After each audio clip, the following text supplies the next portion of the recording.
Hello friends, welcome to my channel. In this video I'm going to discuss the essay of Truth by Francis Bacon. I've already discussed his biography and writing style in a separate video. So to understand this essay you must know his writing style. So let's have a glimpse of that. His writing style consists of didactic, and he is a moralist and philosophical, brevity, concise, prudential or pragmatic or practical, you can say, objective, aphorist, and thought-provoking, religious, worldly wisdom, and realist. And his style also consists of use of Latin expression or phrases as well. So you must observe that things in this essay. So without wasting time, let's begin the essay. Right, this is the essay text. So it began with the question, what is truth? So as we know, our definition of truth is that something that is factual, that is based on fact or reality, is truth, right? Said adjusting Pilate. Pilate was the governor of Rome, who just ordered to hang Jesus without a proof, right? So he asked, right, jesting, he do not stay for the answer even. He just asked it as a joke, right? And then Francis Bacon writes that it count it a bondage to fixed belief. We do not want to have a fixed belief, right? We change our beliefs.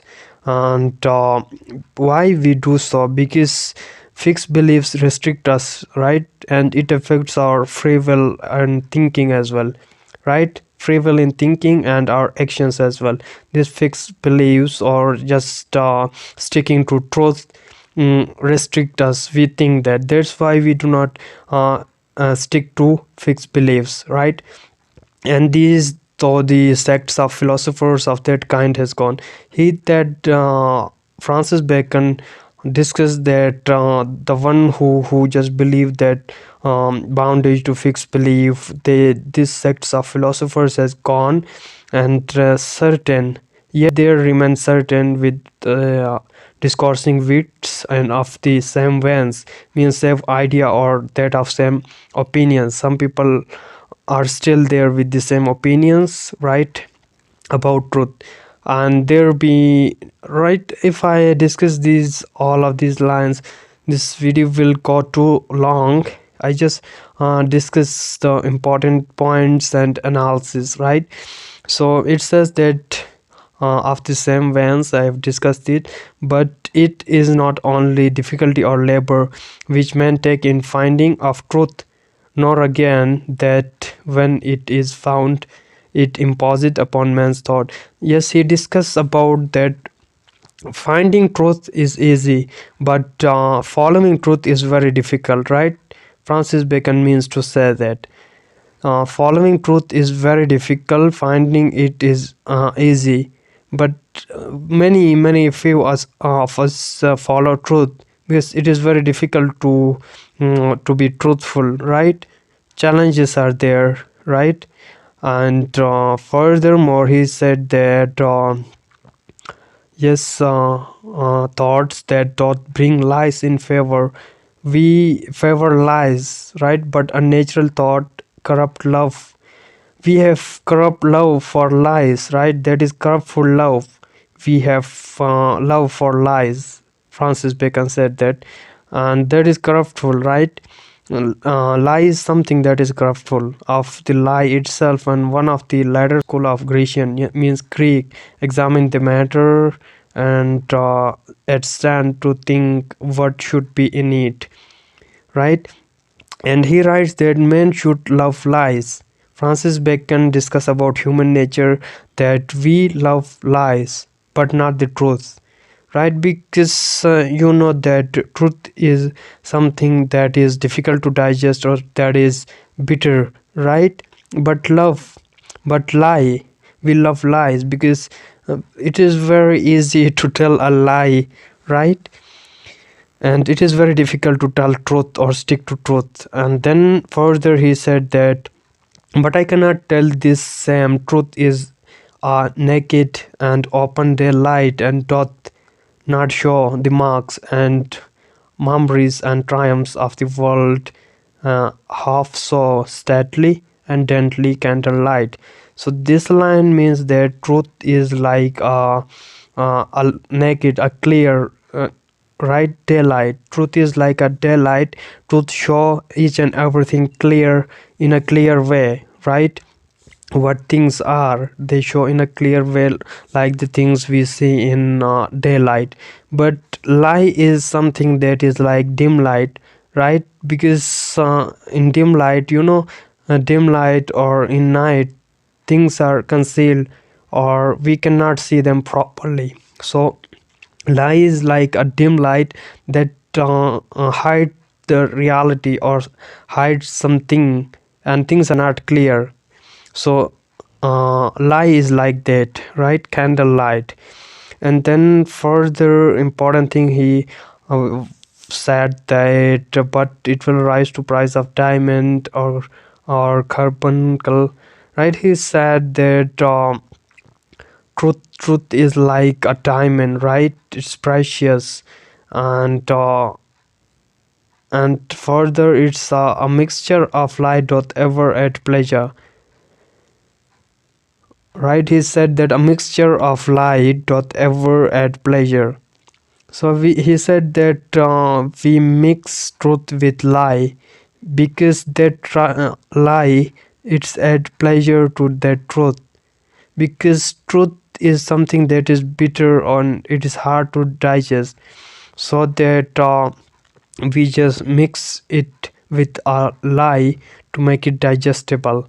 And further, he says that one of the fathers in great severity, and he just talk about poetry, right? And one of the philosophers called poetry as poesi vinum demonum. It's a Latin phrase, right? Which means that poetry is wine of devils. One of the philosophers said that poetry is wine of devils. Why he called it so? Because it give rise to fancies and encourage lies, right? That is why he called poetry as the wine of devils, because it's based on lie, you can say. Because mostly it's imaginative. The poets say imaginative things, right, which are not possible in reality. So it is called so, because it felt with the imagination, right? A shadow of a lie, he called it. And here he just discussed two types of lies, right? And the first one is that but it is not the lie that passes through mind. The first kind of lie is that passes through the mind, but the lie that passes through the mind is the first kind of lie, which means that we first time tell a lie, and in second time we don't, right? It just passes through. It did not become the part of our personality. But the second type of lie is lie that sinketh in and settle in it, right? And that dot the hurt. So second type of lie, that is very you can say very dangerous kind, that sinketh in it, that become sink into our mind or become part of our personality. That lie, we tell a lie and we just stick to it, we tell lie again, and it become part of our personality. And it is a very dangerous one, right? And then further, he said that he just said that teaches he some tell about some teachings, that inquiry of truth. He just tells us about the facts about the truth. The first one is that inquiry of truth is love making, right? Inquiry of truth is love making. Knowledge of truth is presence of it, or and the belief of truth. The belief of truth is what? The belief of truth is enjoying of it, right? And it is the sovereign good human nature. And then further, he discusses about truth, that truth is something that is given to humans by by birth or by creation. It is the illumination of his spirit, right? God give us this sense and with truth, with illumination of spirit. And further he discusses about, leave these lines, and we will be, so he said that telling a truth is certainly, it's like to be truthful, it is like a heaven upon earth. To have a man's mind moving clarity, rest in providence, means providence, have trust in God, and turn upon the pulse of truth, and then to pass from the theological and philosophical truth. And then he just talk about mixture of falsehood, right? So he just tell that we just mix truth with falsehood, mixture of falsehood. It's like an alloy, you know that the mixture of different metals. So it's like alloy in coin of gold and silver. It's a mixture, it's like alloy, a mixture of gold and silver, right? We just make this combination of gold and silver to strengthen. We add silver to gold to make it strength, and in the same manner we add falsehood to truth to make it more sound like, or to make it digestible, right? Otherwise truth is very bitter and difficult to digest, right? So he just make us understand through this analogy.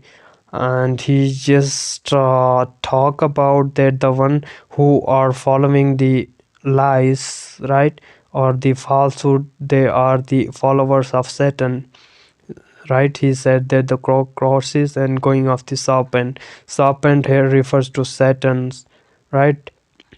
And lies are the qualities of Satan, and the one who tells lie, they are the followers of Satan, and the one who just tell truth, they are the followers of God. And further he discussed that Montaigne, he was also a philosopher, and he just quoted him that the mixture, yes, mixing truth with lie is a disgraceful thing. It's not a good thing. But he just quoted Montaigne sentently when he inquired the reason why the word of lies should be such a disgraceful. And he says that if it be well way to say that a man's light is much to say as that he, yes, here his wisdom or wit is shown that in this quotation, in this saying that a man is, he is brave towards God, a man is brave towards God, and a man is brave towards God, and he is a coward toward men. This means that we are afraid of men, not afraid of God, right? This is a shameful thing for us, right? And for a lie we have to face God. For a lie faces God, you have day of judgment, right? It refers to it as the last peal, the day of judgment, right? And surely the wickedness of falsehood and breach of faith cannot possibly of highly expression. And for every lie you have to face on the day of judgment, and you are answerable before God, right? Judgment of God. And at the end he says that when Christ return to earth, he shall not find the faith upon the earth, right? He found no truthful person on earth. So he criticized on human beings that we are just moving away from the truth and adopting falsehood. So this is the analysis of his essay. Hope you understand, and in the next video I'll discuss his another essay of studies.